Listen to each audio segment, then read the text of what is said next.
사람들은 돈에 관해서 참 이상한 믿음을 갖고 있습니다. 어느 특정한 숫자, 100만, 500만 원, 공수만에 도달하면 마치 게임이 끝나는 것처럼 생각하죠. 하지만 진실은 훨씬 단순합니다. 대부분의 사람은 자신이 무엇을 쫓고 있는지조차 모른다는 사실입니다. 주위 사람들이 달리니 함께 달리고 남들이 욕망하니 자신도 욕망할 뿐입니다. 저는 이런 사람들을 수도 없이 보았습니다. 또한 공십만 달러를 가지고도 밤마다 불안해 잠 못 이루는 남자, 그리고 고작 20만 달러로 아기처럼 깊게 잠드는 남자, 누가 더 부유할까요? 대답은 숫자가 아닙니다. 시간을 통제할 수 있는가? 마음을 통제할 수 있는가? 인생의 의무를 통제할 수 있는가? 분은 여기서 갈립니다. 돈을 소유한 것처럼 보이지만 실은 돈이 그 사람을 소유하고 있는 경우가 더 많습니다. 그런 삶은 부유함이 아니라 단지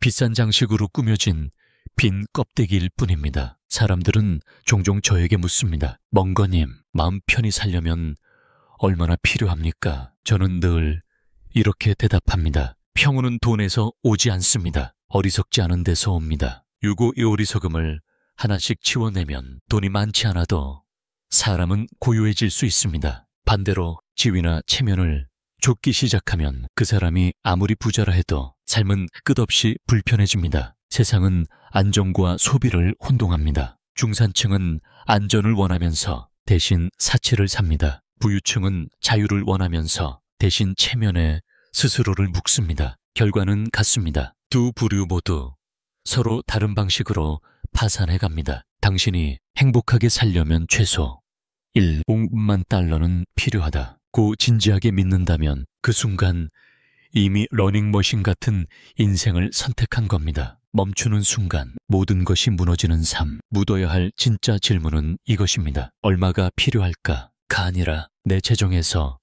얼마나 많은 어리석음을 제거할 수 있을까? 유싱애을 없애면 부는 자연스럽게 정리됩니다. 대부분의 사람은 돈이 부족한 것이 아니라 벌어온 돈으로 어리석음을 사고 있을 뿐입니다. 저는 젊었을 때부터 봐왔습니다. 빠르게 큰 돈을 벌고 같은 속도로 그것을 잃어버리는 사람들을. 그건 운이 나쁜 게 아닙니다. 일관된 잘못된 행동의 결과입니다. 시장에서도 인생에서도 가만히 있지 못하는 성격은 치명적입니다. 기억하십시오. 부자가 두 번 될 필요는 없습니다. 한 번 부자가 되는 것만으로도 이미 충분히 어렵습니다. 사람들은 요즘 경제적 독립의 부활을 이야기합니다. 하지만 제가 보기엔 그들이 원하는 것은 책임으로부터의 독립이 아니라 의존으로부터의 독립입니다. 말하자면 이런 겁니다. 행동은 바꾸고 싶지 않다. 하지만 자유는 갖고 싶다. 그저 편한 소망입니다. 유경은 그대로 품고 지출 습관도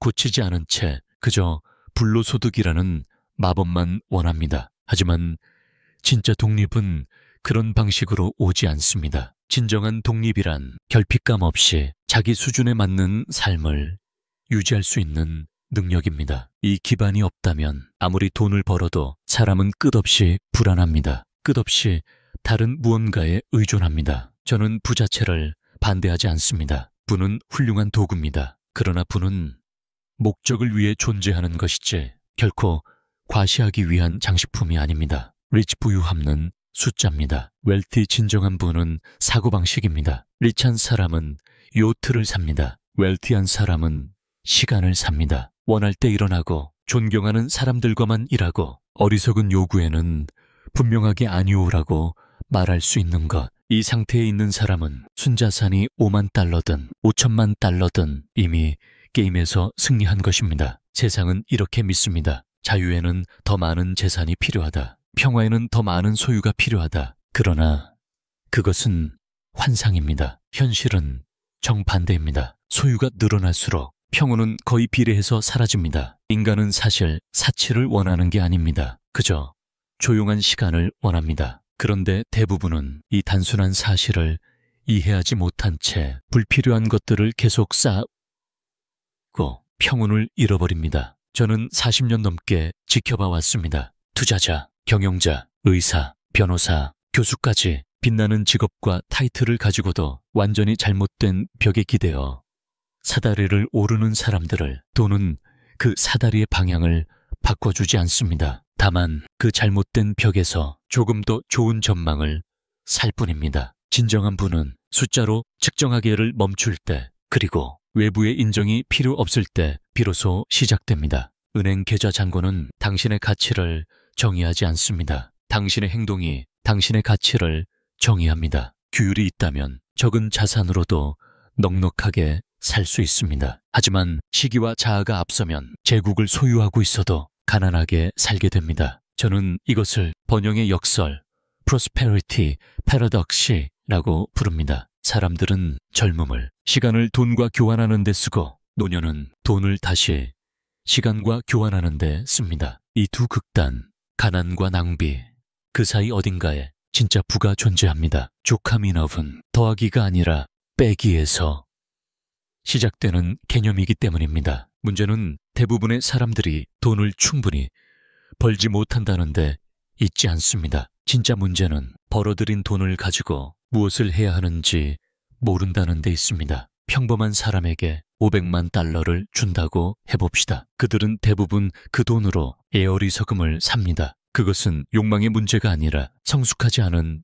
사고의 문제입니다. 현대 생활의 비극은 여기 있습니다. 사람들은 돈을 더 벌수록 생각을 덜 하게 됩니다. 그들은 리스크를 연구하지 않고 오직 라이프 스타일만 연구합니다. 그리고 이렇게 묻죠. 제 월급에 맞는 차는 무엇인가요? 이는 성장도 아니고 진보도 아닙니다. 그저 재정적 사춘기일 뿐입니다. 미국 중산층이 어떻게 만들어졌습니까? 규율과 저축이라는 지극히 단순한 문화에서 나왔습니다. 그리고 그 중산층은 천천히, 아주 천천히 크레딧 카드와 에고에 의해 파괴되었죠. 당신이 지출을 복리로 키우는 삶을 계속하는 한 부를 복리로 키우는 삶은 절대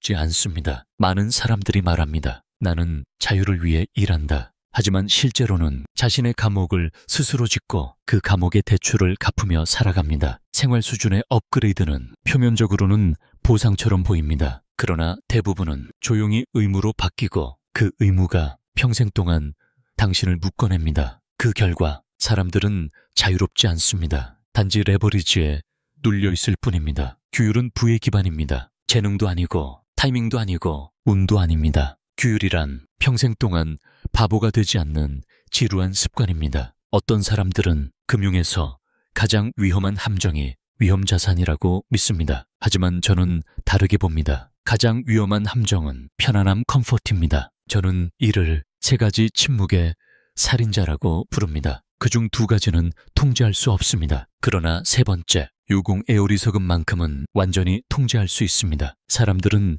금융 리터러시에 대해 이야기합니다. 하지만 저는 그것보다 금융적 겸손함을 더 중요하게 봅니다. 내가 무엇을 모르는지를 아는 것, 이 단순한 사실만으로 막대한 자산을 지킬 수 있습니다. 다음 큰 사건을 예측할 필요 없고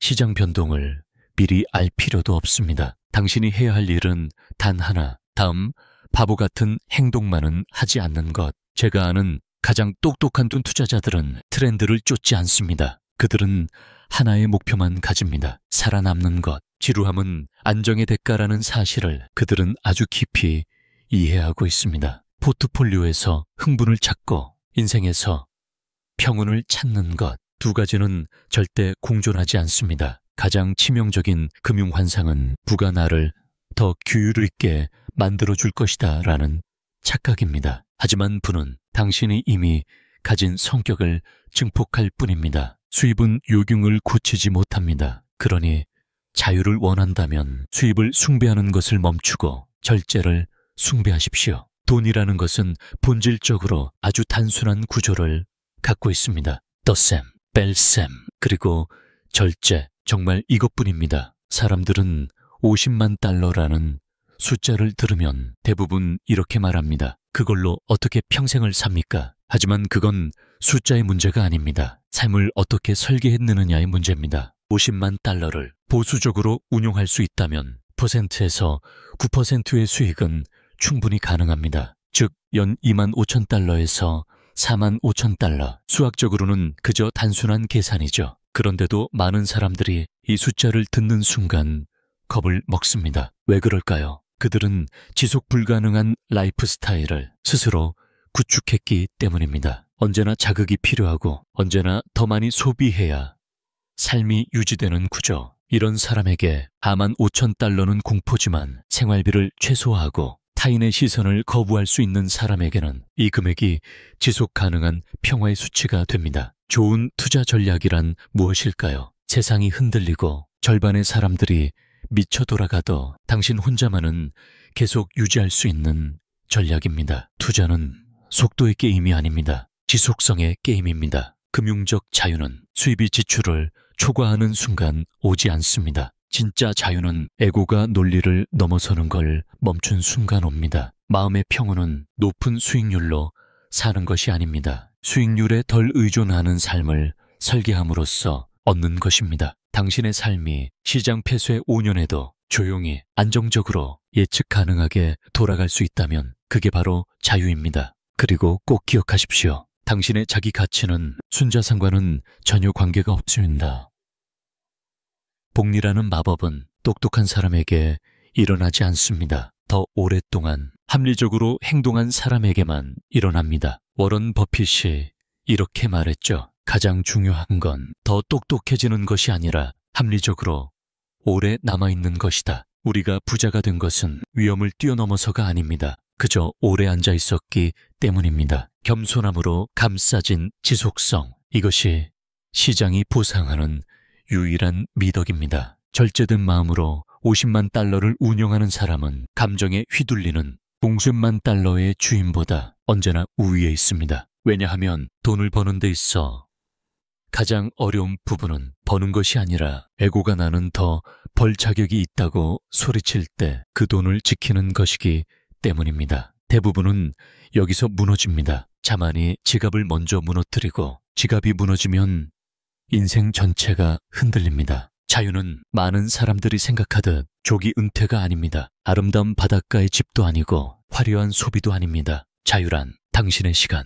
당신의 집중력, 그리고 당신의 선택권을 다시 자신에게 돌려주는 일입니다. 당신이 지출하지 않고 남겨둔 1달러에는 조용하지만 강력한 복리 가치가 붙습니다. 오늘 억눌렀던 한 번의 충동은 10년 뒤 조용한 힘으로 바뀝니다. 절제의 습관은 화려해 보이지 않지만 시간이 흘러갈수록 꾸준히 2배로 커지는 자산입니다. 반면 라이프 스타일 인플레이션은 그럴듯한 포장지 속에 숨어있는 황금빛 노예제도입니다. 언뜻 보면 보상 같지만 유지하려면 평생 노동을 요구합니다. 대부분의 사람들은 부의 기쁨이 사치라고 생각합니다. 하지만 부의 진짜 기쁨은 자율성입니다. 자신이 원하는 속도로 걸을 수 있고 부조리에 아니오라고 말할 수 있고 누구의 허영심에도 흔들리지 않는 상태. 이것이 부의 진짜 열매입니다. 미니멀리즘은 유행이 아닙니다. 철학도 아닙니다. 수학입니다. 단순함은 당신을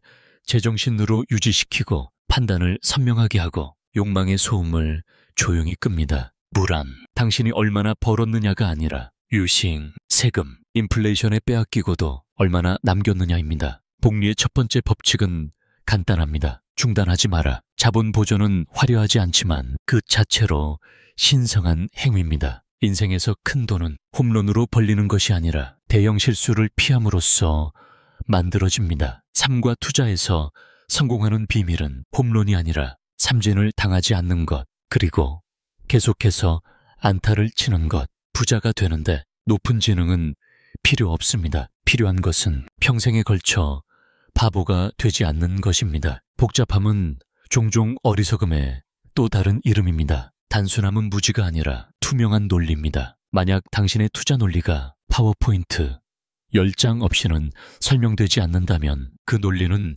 이미 잘못된 것입니다. 금융에서 통제할 수 있다는 믿음만큼 위험한 착각도 없습니다. 우수한 삶은 몇 가지 아주 간단한 규칙으로 충분합니다. 벌이보다 적게 쓰기, 빚을 피하기, 이해하는 것에만 투자하기, 그리고 마지막으로 바보가 되지 않기. 자유는 단순함 안에 있습니다. 사람들은 언제나 더 많이를 원합니다. 하지만 더 많이는 병입니다. 평온은 확장하지 않습니다. 당신이 조용히 만족하는 곳, 거기가 바로 조캄 이너프입니다. 부의 공식은 아주 단순합니다. 부에르, 내가 가진 것, 내가 필요로 하는 것. 이 두 번째 숫자가 작아질수록 당신은 진짜 부자가 됩니다. 조캄은 최고의 방어막입니다. 조캄을 아는 사람은 더 이상의 유혹으로 흔들리지 않습니다. 그렇기 때문에 누구도 그들을 조종할 수 없습니다. 세상은 그들을 지루한 사람이라고